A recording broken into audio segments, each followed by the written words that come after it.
نحمده ونصلي ونسلم على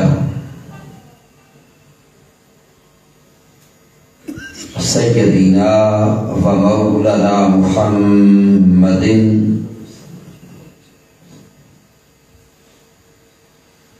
نبي الأمين المكين الكريم الرؤوف الرحيم.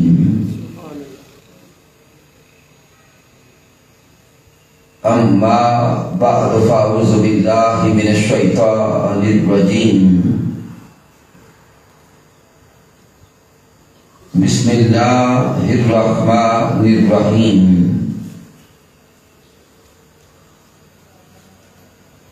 قال الله تبارك وتعالى في القرآن المجيد: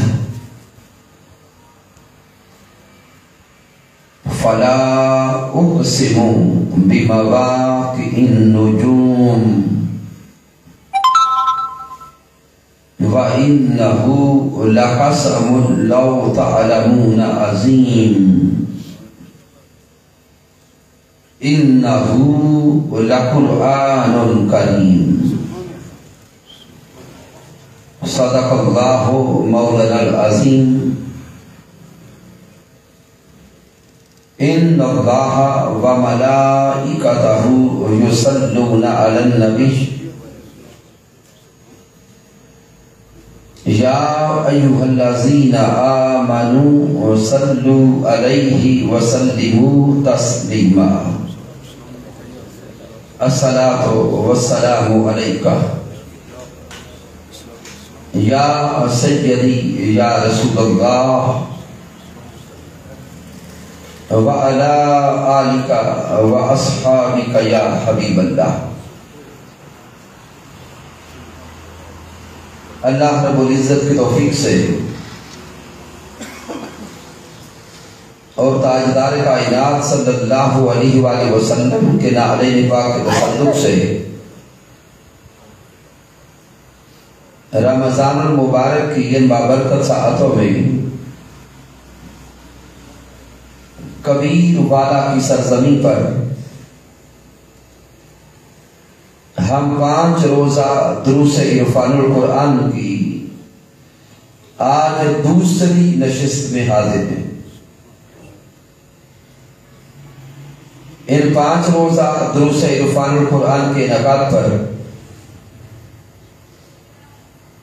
مبارکباد پیش کرتا ہوں تحریک منہاج القرآن کبیر والا کے جملہ قائلین و کارکنان کو،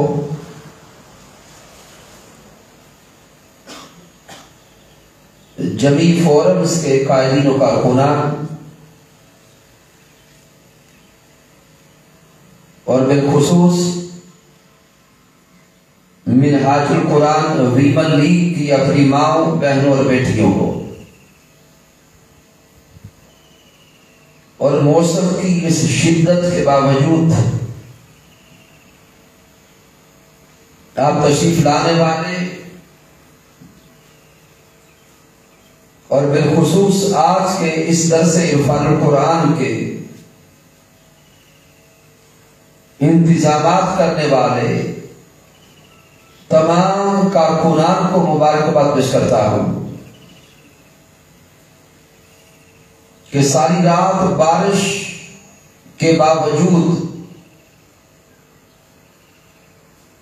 آپ نے درس عرفان القرآن کو نہ کینسل کرنے کے بارے میں سوچا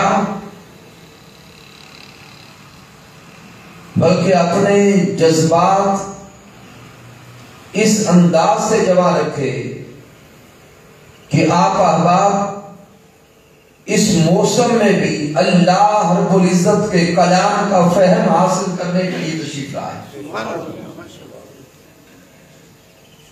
اللہ رب العزت آپ کو ایک ایک قدم پر لاکھوں کروڑوں نیکی عطا فرمائے.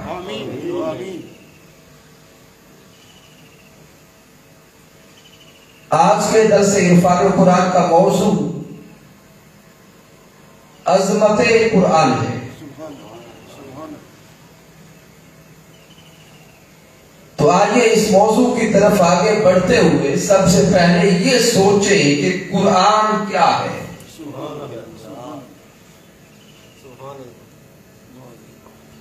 اب غور کریں کہ اگر کوئی ہم سے سوال کرے کہ قرآن کیا ہے تو ہم اسے فوراً کیا جواب دیں گے کہ قرآن اللہ کا کلام ہے. ہمارا ذہن فوراً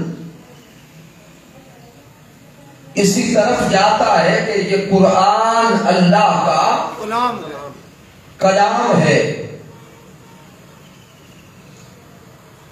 آئیے حضرت سیدہ عائشہ صدیقہ رضی اللہ تعالی عنہا کے کلمات سے دیکھیں کہ یہ قرآن کیا ہے. امہات المومنین حضرت سیدہ عائشہ صدیقہ رضی اللہ تعالی عنہا کی بارگاہ اقدس میں ایک سائل آ کے سوال کرتا ہے کہ محبوب کا اخلاق کیا ہے. تاجدار کائنات صلی اللہ علیہ وسلم کا اخلاق کیا ہے. تو حضرت سیدہ عائشہ صدیقہ رضی اللہ تعالی عنہا سوال کرنے والے سے سوال کرتی ہے کہ کیا تو نے کبھی اللہ کا قرآن نہیں پڑھا؟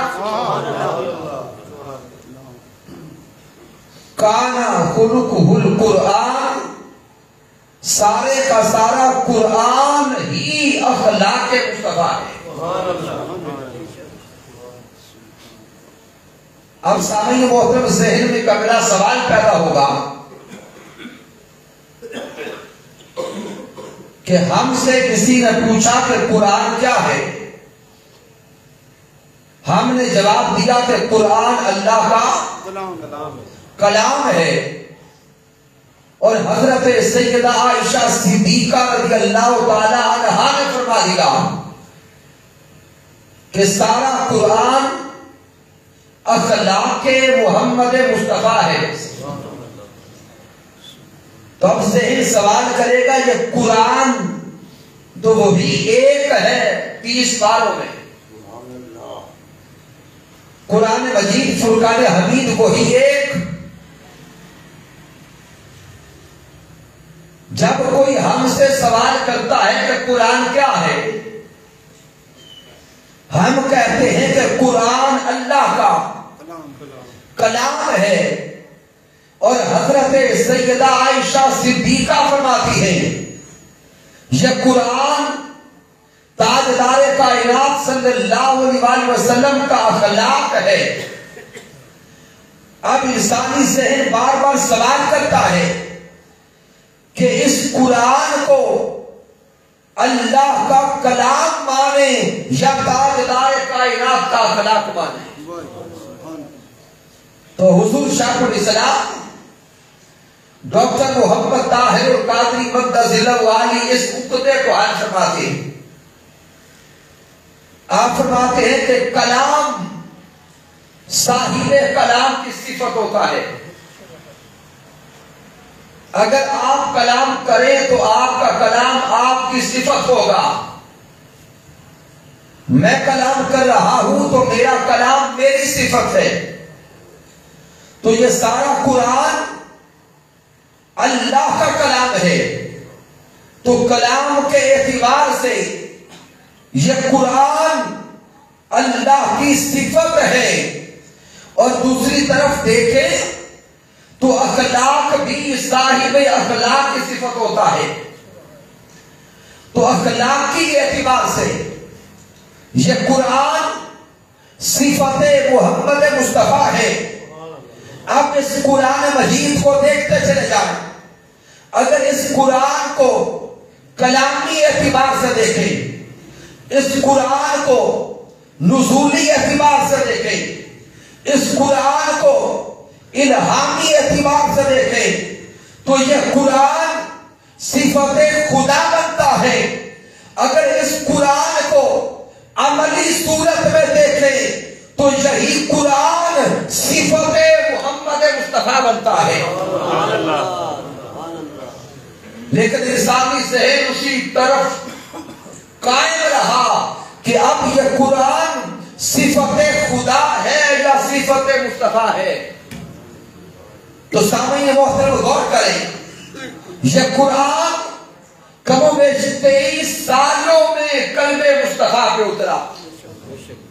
یہ قرآن کم و بیش 23 سالوں میں سینہ مصطفیٰ پہ اترا. جب بھی قرآن کی کوئی آیت اترتی، قرآن کی ہر آیت میں اللہ کی صفات کا رنگ ہوتا. جب بھی کوئی آیت آتی، وہ آیت یا تو اللہ کی صفات کا رنگ لاتی، یا اللہ کے شمائل کا رنگ لاتی، یا اللہ کے خصائل کا رنگ لاتی. جب بھی کوئی آیت ذات مصطفیٰ پہ اترتی، جب بھی کوئی آیت قلب مصطفیٰ پہ اترتی، اس آیت میں اللہ کا کوئی نہ کوئی رنگ ہوتا. تو جب کوئی آیت مبارکہ اللہ کا رنگ لے کر ذات مصطفیٰ پہ اترتی، تو اللہ کا رنگ ذات مصطفیٰ پہ چڑھتا جاتا. سبحان اللہ. اللہ کا رنگ ذات حبیب پہ چڑھتا جاتا. کبھی آیت مبارکہ اللہ کی صفات کا رنگ لاتی، کبھی خصائل الہیہ کا رنگ ہوتا، کبھی شمائل الہیہ کا رنگ ہوتا. تو سامعین محترم، 23 سال آیات مبارکہ اللہ کا کلام اللہ کا رنگ لے کر ذات مصطفیٰ پہ اترتا رہا. جب بھی اللہ کی آیات اور اللہ کا رنگ آیات کی صورت میں ذات مصطفیٰ پہ آتا، تو صفات مصطفیٰ صفات الہیہ میں رنگی جاتی. تو صفات مصطفیٰ صفات خدا میں رنگی جاتی. شمائل مصطفیٰ شمائل خدا میں رنگے جاتے. اب 23 سالوں کے بعد حال یہ تھا کہ ذات تو محمد مصطفیٰ کی تھی، رنگ سارے کا سارا خدا کا تھا. سبحان اللہ. میرے اللہ نے فرما دیا صبغۃ اللہ فمن احسن من اللہ صبغہ. اللہ کا رنگ، اور کس کا رنگ اللہ کے رنگ سے بہتر ہے. 23 سال کے مبیش مالک کائنات اپنا رنگ ذات مصطفیٰ پہ چڑھاتا رہا. 23 سال رب کائنات اپنی صفات کا رنگ، اپنی ذات کا رنگ، اپنی شان کا رنگ ذات مصطفیٰ پہ چڑھاتا رہا. ادھر 23 سالوں میں قرآن کا نزول مکمل ہوتا ہے، ادھر ذات مصطفیٰ پر اللہ کا رنگ مکمل ہوتا ہے. 23 سالوں کے بعد اب حال یہ بن چکا تھا کہ ذات تو محمد مصطفیٰ کی تھی، رنگ سارے کا سارا خدا کا تھا. سبحان اللہ. اسی لیے حضرت عائشہ صدیقہ رضی اللہ تعالیٰ نے فرمایا قال خلقہ القرآن.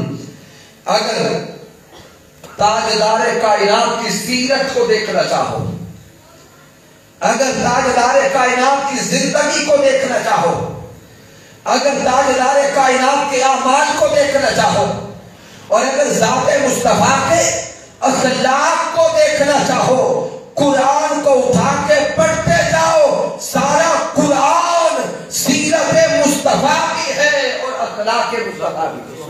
سبحان اللہ. تو سامعین محترم، ہمیں نکتہ یہ سمجھ آیا کہ یہ قرآن الہامی اعتبار سے صفت خدا ہے. یہ قرآن الہامی اعتبار سے کلام خدا ہے اور عملی اعتبار سے اخلاق مصطفیٰ ہے. سبحان اللہ. جب یہ پہلا اور ابتدائی نکتہ سمجھ گئے تو اب سامعین محترم جو آیت کریمہ تلاوت کرنے کا شرف حاصل ہوا اس پہ غور کریں. یہ سورۃ الواقعہ ہے. اور سورۃ الواقعہ کی آیت کریمہ نمبر 75 76 آگے پڑھتے جائیں. مالک کائنات ارشاد فرما رہا ہے فلا اقسم بمواقع النجوم. میرا اللہ فرما رہا ہے کہ میں ہر اس مقام کی قسم کھاتا ہوں جہاں پہ یہ قرآن اترا ہے. سبحان اللہ. فلا اقسم بمواقع النجوم. میں ہر اور اس مقام کی قسم کھاتا ہوں جہاں پہ قرآن کی کوئی آیت اتری. وَإِنَّهُ لَقَسَمٌ لَوْ تَعْلَمُونَ عَظِيمٌ. آگے میرے اللہ نے فرمایا اگر تم علم رکھو اور شعور رکھو اور فہم رکھو تو یہ جان لو کہ یہ قسم بہت بڑی قسم ہے. سبحان اللہ. سامعین غور کریں کہ اللہ رب العزت ہر اس مقام کی قسم کھا رہا ہے جہاں پہ قرآن کا کوئی حصہ اترا ہے, جہاں پہ قرآن کی کسی آیت کا نزول ہوا. آئیے اب غور کریں کہ قرآن کہاں پہ اترا ہے. قرآن کہاں پہ اترا.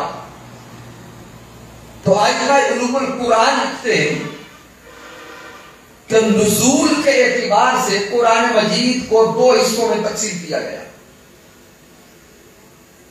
ہجرت مدینہ سے پہلے اترنے والا قرآن اور سورتیں مکی سورتیں کہلاتی ہیں, اور ہجرت مدینہ کے بعد نازل ہونے والی آیات اور سورتیں مدنی سورتیں کہلاتی ہیں.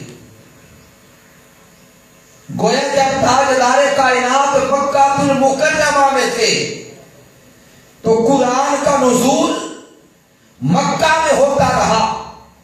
جب میرے مصطفیٰ مکہ کو چھوڑ کر مدینہ تشریف لے گئے تو قرآن کا نزول مدینہ المنورہ میں ہوتا رہا. اور صرف انہی 2 مقامات پہ نہیں, تاجدار کائنات اگر مکہ میں تھے تو قرآن مکہ میں اترا.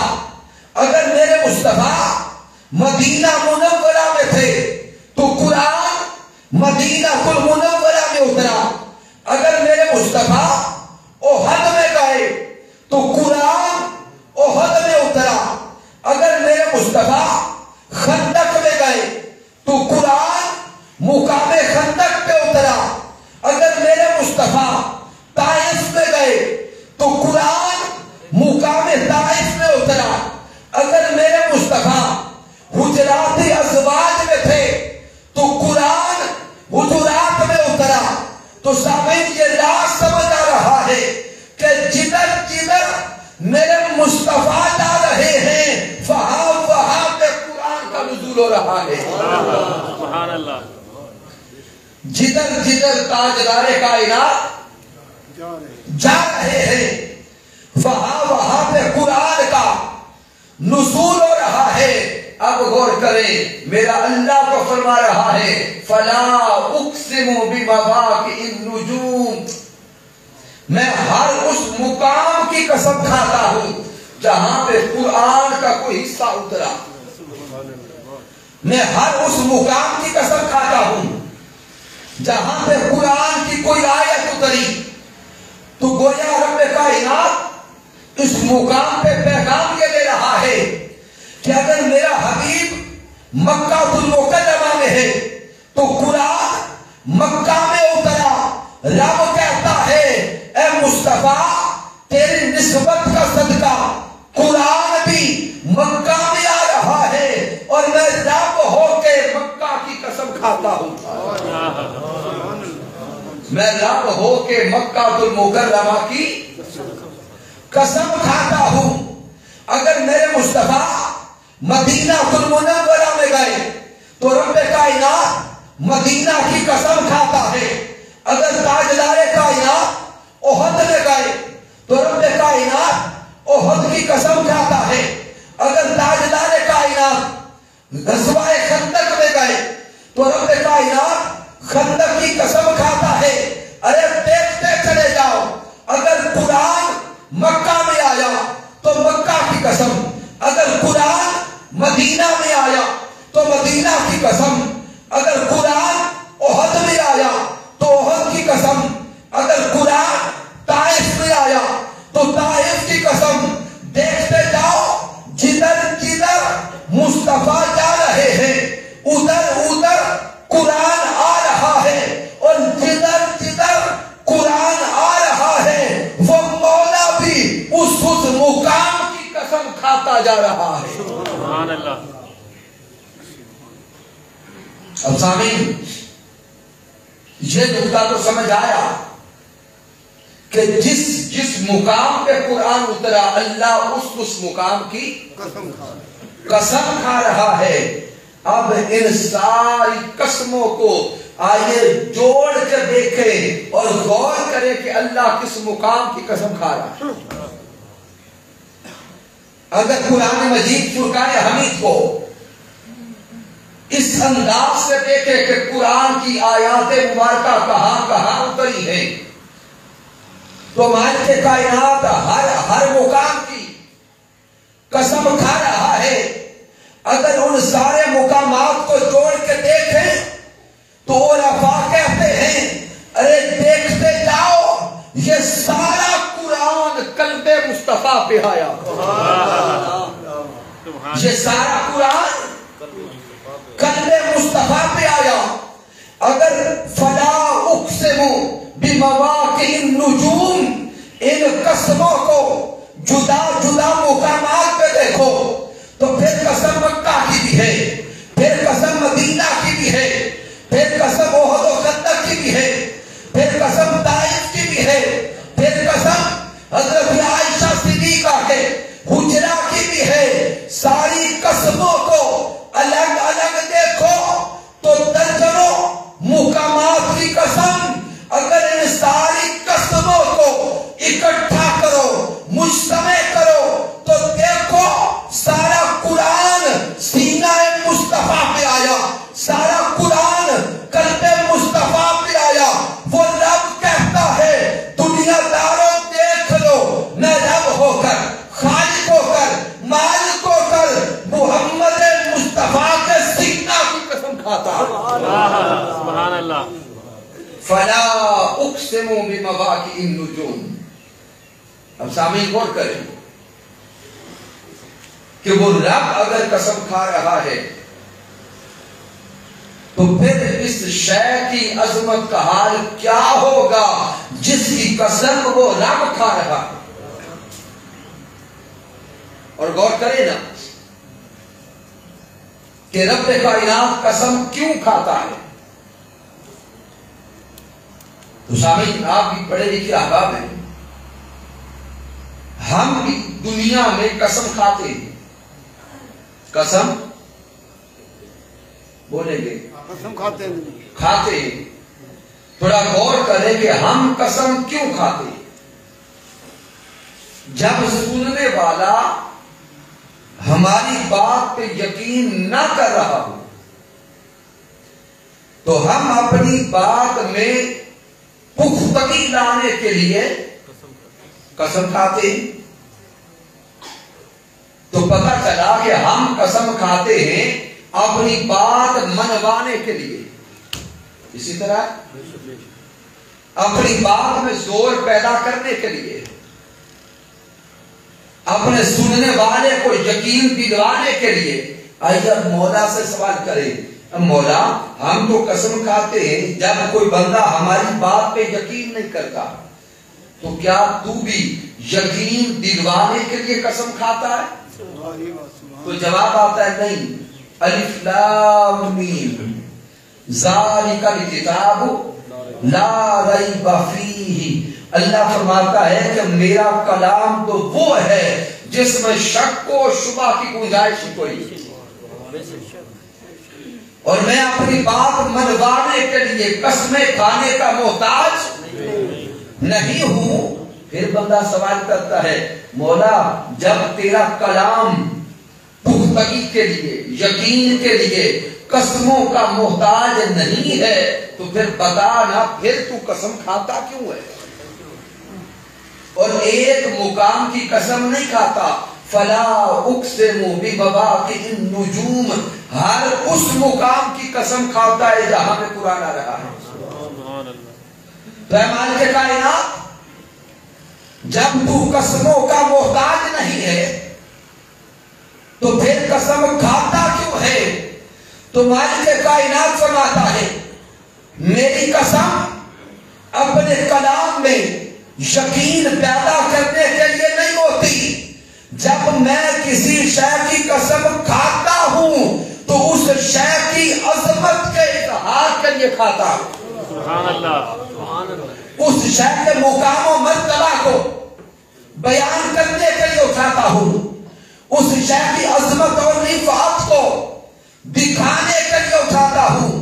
تو مالک کائنات فرماتا ہے اے انسانوں غور کرو، عقل والوں غور کرو، میں رب ہو کر، خالق ہو کر، مالک ہو کر، صاحب قدرت ہو کے ارشاد فرما رہا ہوں فلا اقسم بمواقع النجوم، ہر وہ مقام جہاں جہاں پہ قرآن کا کوئی ٹکڑا اترا، ہر وہ مقام جہاں جہاں پہ قرآن کی کوئی آیت اتری، میں رب کائنات اس ہر مقام کی قسم کھاتا ہوں. پھر جان لو اس قرآن کی، اس کلام کی، اس کتاب کی عظمت کا عالم کیا ہوگا جس کتاب کے لیے میں درجنوں میں سینکڑوں بار قسم کھا رہا ہوں. سبحان اللہ.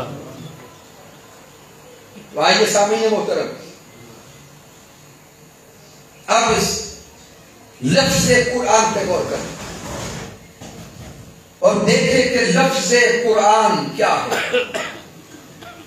لیکن اس سے پہلے ایک بڑا لطیف نکتہ آپ کے ذہن تک پہنچانا چاہتا ہوں. سامعین محترم، یہ دور ہے کتاب بینی کا، علم کا دور، سائنس اور ٹیکنالوجی کا دور.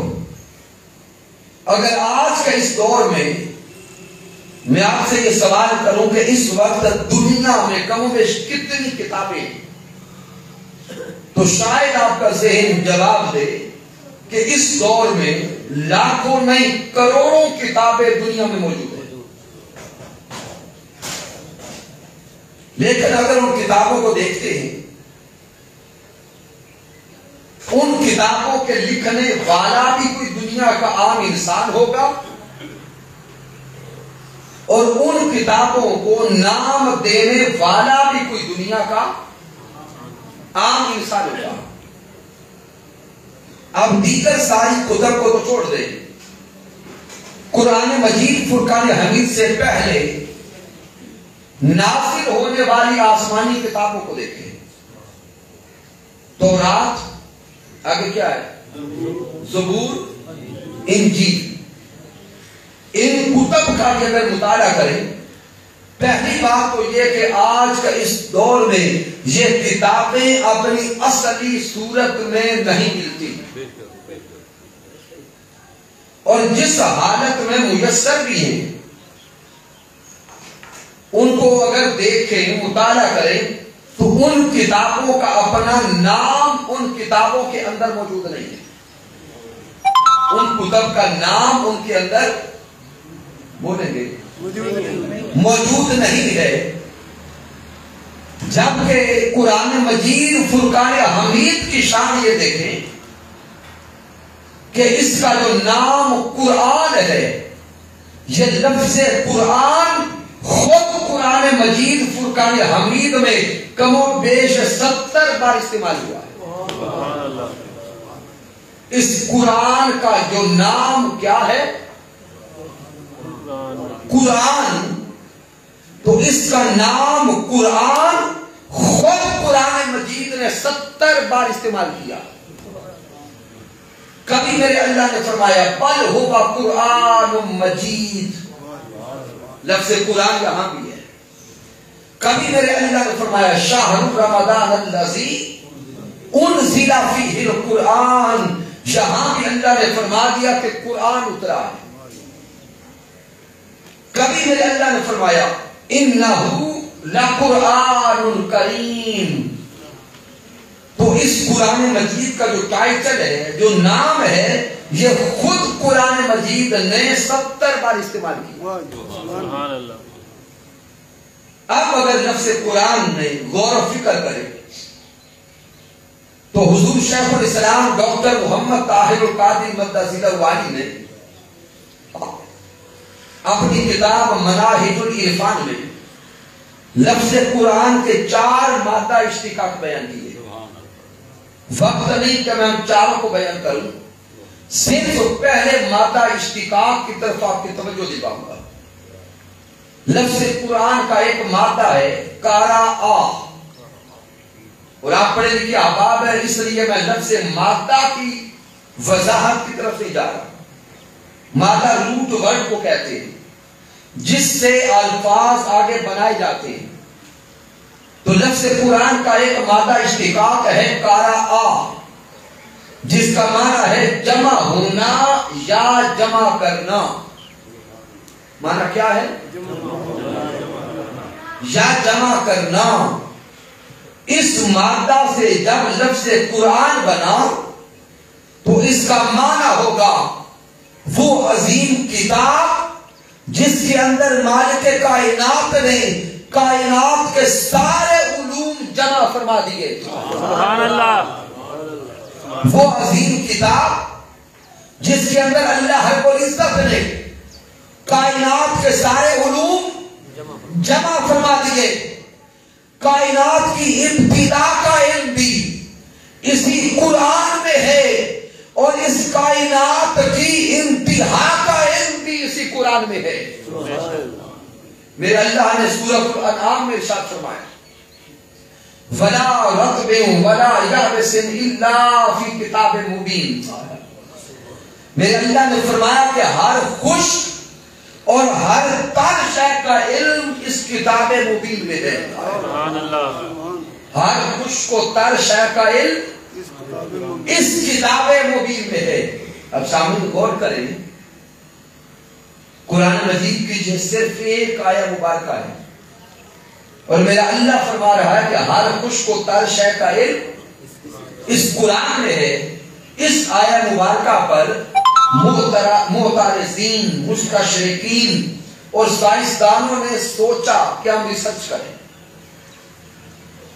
اپنوں نے نہیں، غیروں نے سوچا کہ جب اس آیہ مبارکہ میں فرمایا جا رہا ہے کہ ہر خشک و تر شے کا علم اس قرآن میں ہے، تو ریسرچرز اور سائنٹسٹ پوری دنیا کے ریسرچ کرنے پہ چلے اور پوری دنیا میں تحقیق کرنے کے لیے نکلے۔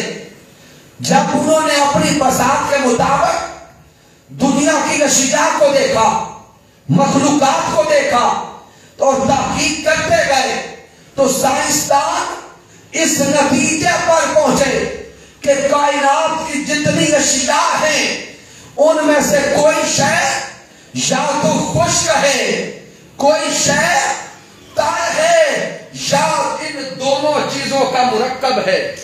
سبحان اللہ۔ ان کو کوئی شے خشک نظر آئی، کوئی تر نظر آئی، اور کوئی دونوں چیزوں کا مرکب نظر آئی۔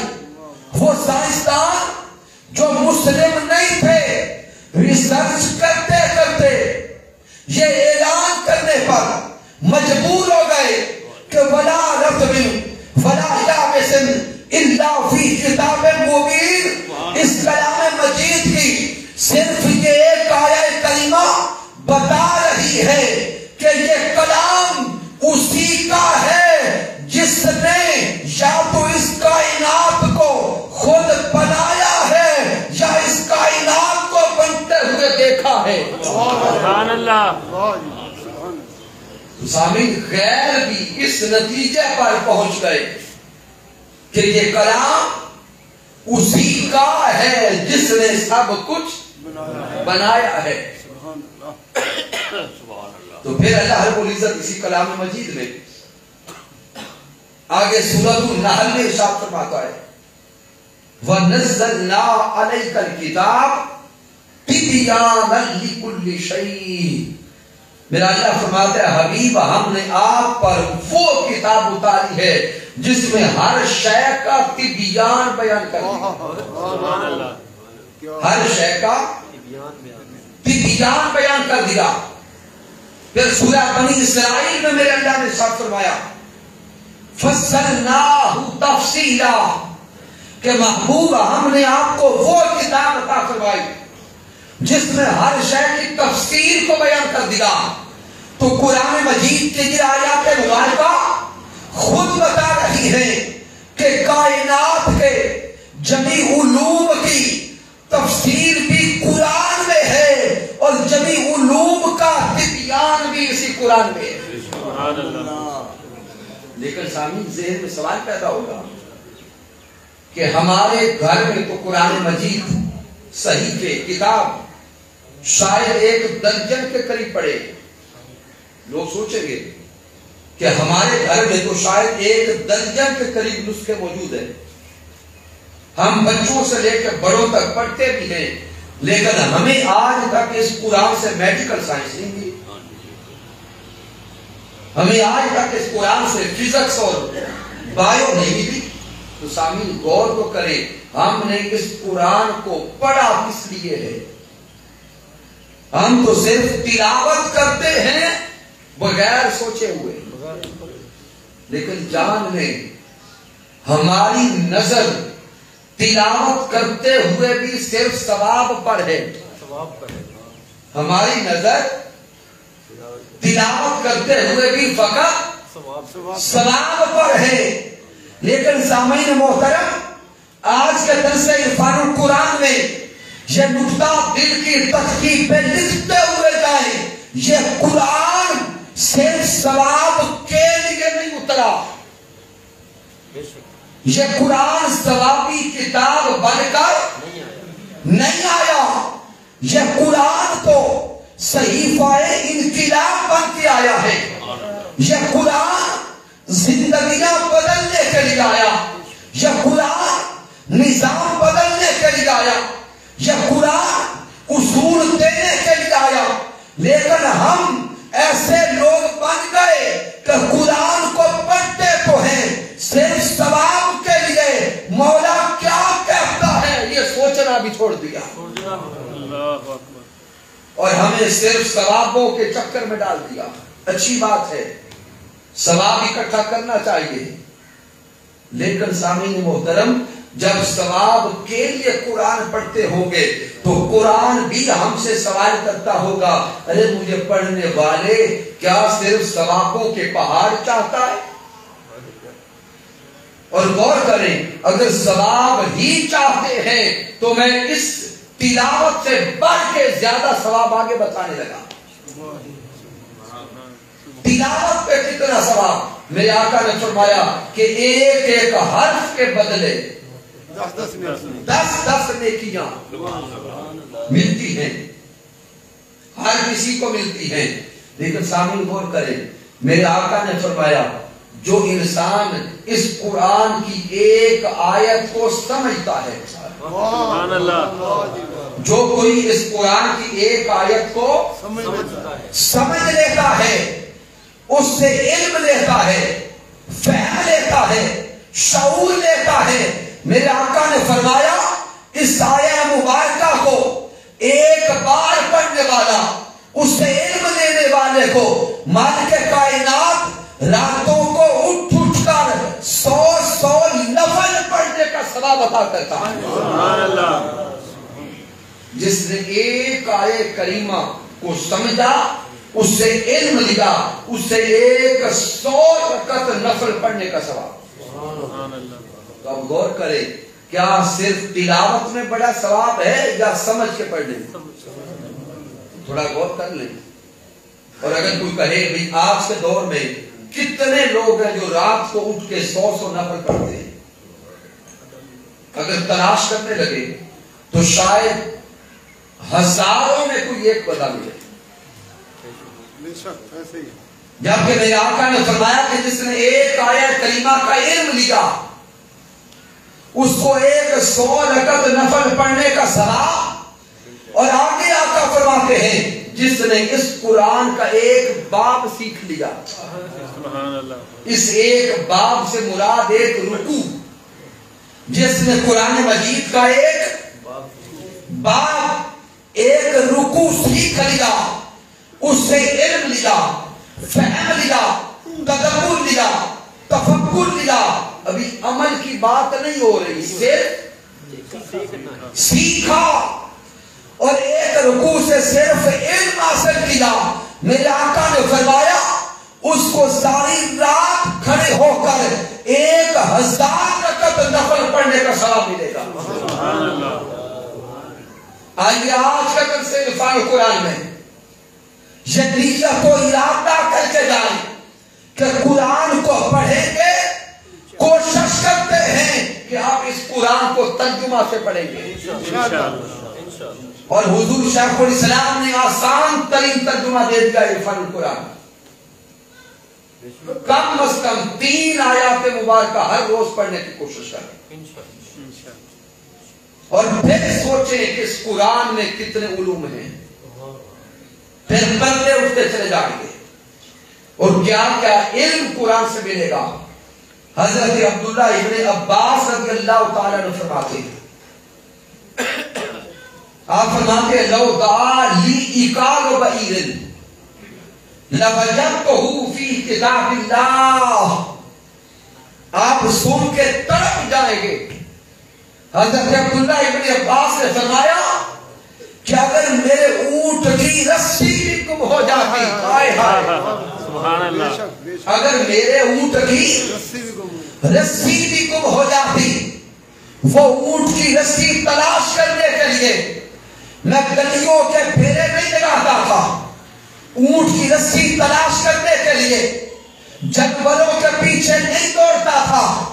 اونٹ کی رسی تلاش کرنے کے لیے جنگلات کے چکر نہیں لگاتا تھا. لوجدتہ فی کتاب اللہ. اونٹ کی رسی جنگل میں گم ہوتی, اونٹ کی رسی گلیوں میں گم ہوتی, میں گھر بیٹھ کے اللہ کا قرآن کھول کے بیٹھ جاتا. اللہ کا قرآن مجھے یہ بھی بتا دیتا کہ اونٹ کی رسی مجھے کہاں سے ملے گی. سبحان اللہ. تو اگر حضرت عبداللہ ابن عباس کو اونٹ کی رسی بھی قرآن سے ملتی ہے تو سمجھ آئی کہ ہر شے کا علم قرآن میں ہے. ہم نے قرآن سے رشتہ جوڑا نہیں ہے. پھر حضرت امام شافعی رحمت اللہ تعالی علیہ فرماتے ہیں جب حضرت امام شافعی کے دور میں اعتراض کرنے والوں نے علوم قرآن پہ اعتراض کیا تو حضرت امام شافعی نے چیلنج کر دیا. آپ نے فرمایا سلونی اما شئتم, سلونی اما شئتم, سلونی اما شئتم. اعتراض کرنے والوں کو حضرت امام شافعی فرماتے ہیں ارے علوم قرآن پہ اعتراض کرنے والوں, آؤ کائنات کا جو سوال کرنا چاہتے ہو شافعی سے کرو. جو سوال کرنا چاہتے ہو آؤ وہ سوال کرتے جاؤ. اخبرکم عنہ فی کتاب اللہ. تم جہاں سے چاہو سوال کرتے جاؤ, شافعی تمہیں ہر سوال کا جواب اللہ کے قرآن سے دیتا جائے گا. سبحان اللہ. اگر کوئی کہے بھئی کیا آج کے دور میں بھی کوئی ایسا انسان ہے جو ہر سوال کا جواب قرآن سے دے, اگر کوئی کہے کہ ہمیں کوئی ایسا انسان نظر نہیں آتا تو میں آج دکھاتا ہوں. سبحان اللہ. اس صدی کے اندر بھی ایک ہستی حضور شیخ الاسلام ڈاکٹر محمد طاہر القادری کی ایسی ہے کہ جن کا اعلان ہے اے اعتراض کرنے والوں, اے قرآن سے دور جانے والوں, اے دنیا کے علوم کو دیکھنے والوں, آؤ اپنے سارے سوال تم دنیا کے اٹھا اٹھا کر لاتے جاؤ. ڈاکٹر طاہر القادری تمہیں ہر سوال کا جواب اللہ کے قرآن سے دیتا جائے گا. سبحان اللہ.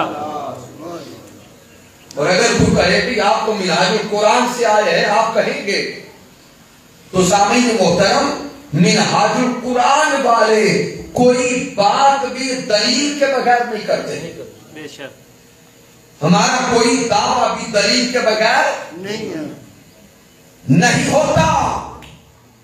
اگر کوئی کہے کہ اس بات کی دلیل کیا ہے کہ حضور شیخ الاسلام ہر سوال کا جواب قرآن سے دیتے ہیں تو سامعین اور بڑی بات نہیں کرتا, قرآنی انسائکلوپیڈیا کو اٹھائیں.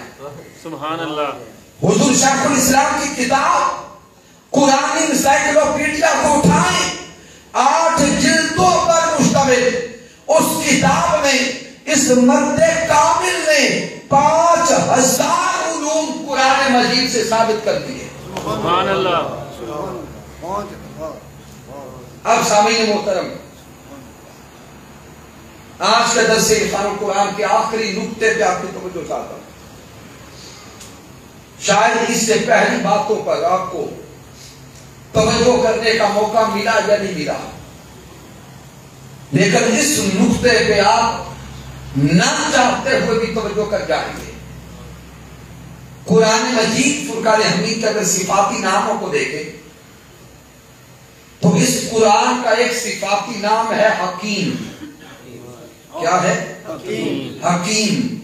اب سارے مجھے جواب دیں گے کہ ہم حکیم کسے کہتے ہیں؟ جس کے پاس بیمار اپنا علاج کرواتے ہیں, علاج کروانے جائیں. جس کے پاس بیمار اپنا علاج کروانے جائیں اس کو حکیم کہتے ہیں. اس کو بولیں گے حکیم کہتے ہیں. حکیم کہتے ہیں. اب مالک کائنات نے قرآن مجید کا ایک نام دیا ہے حکیم. آئیے مولا سے سوال کریں, مولا ہم تو حکیم اسے کہتے ہیں جو بیماروں کا علاج کرے. سبحان اللہ. ہم حکیم اسے کہتے ہیں جو بیماروں کا علاج کرے. مولا بتانا کیا تیرا قرآن بھی بیماروں کا علاج کرتا ہے؟ کیا تیرا قرآن بھی بیماروں کا علاج کرتا ہے؟ تو مالک کائنات کا جواب آتا ہے ہاں. وَنُنَزِّلُ مِنَ الْقُرْآنِ مَا هُوَ شِفَاءٌ وَرَحْمَةٌ. اللہ فرماتا ہے سن لو, اس قرآن سے جڑتے جاؤ. یہ قرآن بھی بیماروں کا علاج کرتا ہے. ارے بیماروں اگر شفا چاہتے ہو اس قرآن کی طرف آتے جاؤ, اس قرآن سے بیماریوں کا علاج کرواتے جاؤ. سبحان اللہ. پھر انسان سوال کرے گا مولا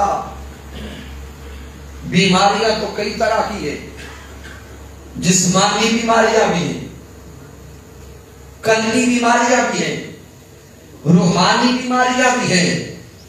دنیا کا حکیم تو کسی ایک بیماری کا علاج کرتا ہے, اسپیشلسٹ ہوتا ہے.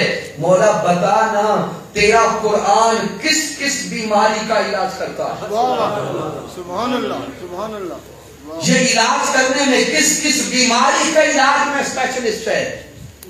تو رب کائنات کا جواب آتا ہے کہ دنیا کے انسانوں جان لو اس قرآن کا نام حکیم بھی مطلق, یہ قرآن شفا بھی مطلق, یہ قرآن رحمت بھی مطلق. بیماری جیسی بھی ہوگی تم قرآن کے قریب آتے جاؤ, ہر بیماری کا علاج تمہیں قرآن سے ملتا جائے گا. سبحان اللہ. سبحان اللہ. بے شک بے شک. سبحان اللہ. واہ واہ. اگر جسمانی بیمار ہو تب بھی علاج قرآن سے ہوگا, اگر قلبی بیماری ہے تب بھی علاج قرآن سے ہوگا, اگر روحانی بیماری ہے تب بھی علاج قرآن سے ہوگا. ارے بیماروں اس قرآن سے قریب ہوتے تو جاؤ تمہیں شفا ملتی جائے. سبحان اللہ. اور اگر کوئی کہے کہ علامہ صاحب صرف جذباتی جملے بول رہے ہیں، تو میں آپ سے ریکویسٹ کروں گا جو احباب بزرگ بیٹھے ہیں آج سے 25-30 سال پہلے کی زندگی پہ غور کریں. جو بیماریاں آج ہمارے گھروں میں نظر آتی ہیں، کیا آج سے 20-30 سال پہلے یہ بیماریاں تھیں؟ پھر سوچ رہے یہ بیماریاں تھیں؟ نہیں تھیں. سوال پیدا ہوتا ہے کہ اس وقت یہ بیماریاں کیوں نہیں تھیں؟ کوئی جوان جواب دے گا کہ اس وقت کی غذا اچھی تھی، مان لیا. لوگ اس وقت ایکسرسائز بڑی کرتے تھے، یہ بھی مان لیا. یہ ساری باتیں درست ہیں، لیکن سامعین محترم مجھے اپنے بچپن کے دن یاد ہے کہ جب نماز فجر کے بعد مسجد سے نکل کے گھر آتے تو گلی سے گزرتے ہوئے راستے میں جتنے بھی گھر ہوتے ہر گھر سے تلاوت قرآن کی آواز آتی. ایسے ہی ہر گھر سے تلاوت قرآن کی آواز آتی تھی. گھر کے سارے فرد صبح نماز فجر کے لیے بھی اٹھتے، پھر تلاوت قرآن کی آواز ہر گھر میں گونجتی تھی. کیا آج گھروں میں یہ تلاوت قرآن کی آواز آتی ہے؟ ارے ڈاکٹرز کے پاس جا کر بھاری فیسیں دے کر علاج کروانے والوں، وہ بھی علاج کرواؤ، لیکن کبھی علاج اس اللہ کے قرآن سے بھی کروا کے دیکھو.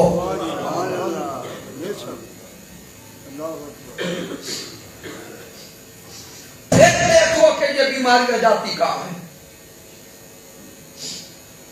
اور ابھی تک بھی اگر کوئی جوان جس کا ذہن سائنس میں اڑا ہو وہ کہے کہ علامہ صاحب کچھ سائنس کی بات بتائیں، تو آخری جملوں پہ غور کرنا. سامعین محترم میں نے بڑے بڑے ڈاکٹرز کو کنسلٹ کیا ہے اور اس وقت بڑے بڑے ہاسپٹلز کو دیکھے جن میں پاکستان کے 2 ہاسپٹلز بالخصوص پیمز ہاسپٹل اسلام آباد اور سروسز ہاسپٹل لاہور، ان ہاسپٹلز کے اندر ایک وارڈ قائم کیا گیا ہے جس وارڈ کا ٹائٹل ہے قرآنک تھراپی وارڈ. جس وارڈ کا نام کیا ہے؟ Quranic therapy ward. ڈاکٹر خود کہتے ہیں کہ وہ مریض جن کا علاج کر کر کے ہم اپنی طرف سے ان کو لا علاج کہتے ہیں، ان مریضوں کو پھر قرآن کے وارڈ میں داخل کرتے ہیں.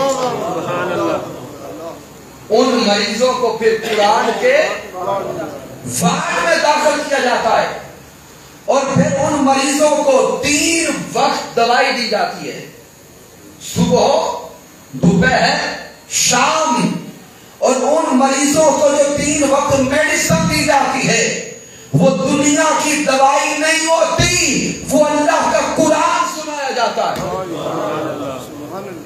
صبح، دوپہر، شام ہیڈ فونز لگا کر انہیں کہتے ہیں کہ آنکھیں بند کر لو، ان کو سورۃ الرحمن کی تلاوت سنائی جاتی ہے اور بڑے بڑے اسپیشلسٹ خود بول کے کہتے ہیں وہ مریض جن کا علاج کسی اور میڈیسن سے نہ ہو سکا ان مریضوں کا علاج اللہ کے قرآن سے ہو گیا.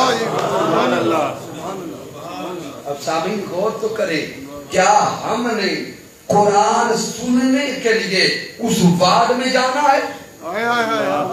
کیا ہم نے انتظار کرنا ہے کہ بڑی بیماری لگے؟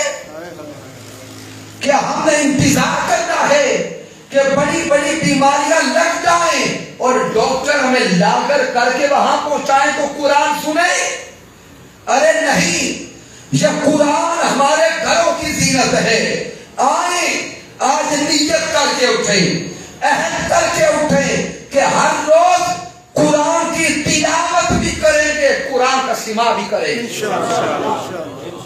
پھر رب کائنات بیماریوں سے بھی نجات عطا فرمائے گا۔ بے شک بے شک تحریک بحق القرآن اس مادیت کے دور میں اور اس فتنہ و فساد کے دور میں بھی امت مسلمہ کو پھر سے قرآن سے جوڑ رہی ہے۔ سبحان اللہ سبحان اللہ حضور شیخ الاسلام ڈاکٹر محمد طاہر القادری مقدس العلی اس مادیت کے دور میں صرف یہ چاہتے ہیں کہ ان مسلمانوں کا رشتہ اس قرآن سے مضبوط ہو جائے، سبحان اللہ اس قرآن سے مضبوط ہو جائے، اس کے علاوہ نہ کوئی لالچ ہے نہ کوئی طلب ہے۔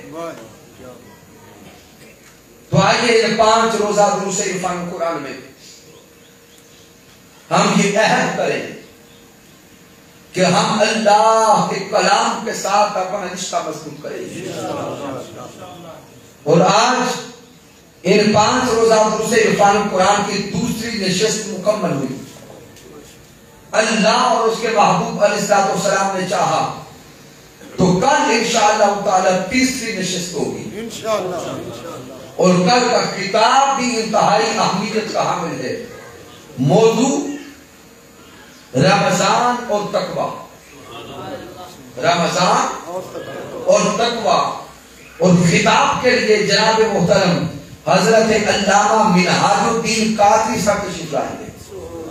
لہذا آج تو چلے موسم کی شدت تھی، لیکن کل کے درس عرفان قرآن کے لیے اتنی محنت کریں، یہ کرسیاں تو بھرے ہی لیکن یہ مسجد بھی اسی طرح بھری ہوئی انشاءاللہ کی محبت سے وفات ہوئی تو ہم تیرے ہیں، یہ جہاں چیز ہے کیا لوح و قلم تیرے ہیں۔